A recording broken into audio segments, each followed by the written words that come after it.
তিন ছেলে বিদেশ, 4টা মাইয়া বিয়া দিছি, বাইক বিল্ডিং করছি, রাস্তার লগে জায়গা কিনছি, ব্যাংকেও টেহা জমাইছি।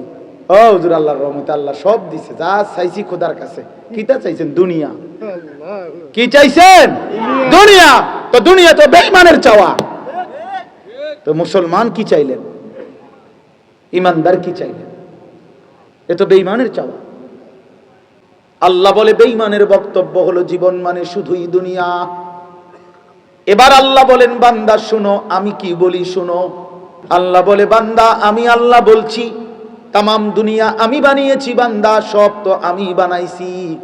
আমি বলতেছি আমি কি বানাইলাম, এগুলো সব হচ্ছে দুনিয়া তামাশা এবং খেলাধুলা, খেলনা। খেলনা যিনি বানাইছেন কোম্পানি বলে এটা 2 নম্বর, আপনি কিনতেন কোন 1 নম্বর। যেই কোম্পানি মাল প্রোডাক্ট করছে, উৎপাদন করেছে, তিনি বলতেছেন এটা 2 নম্বর, এটা খেলনা।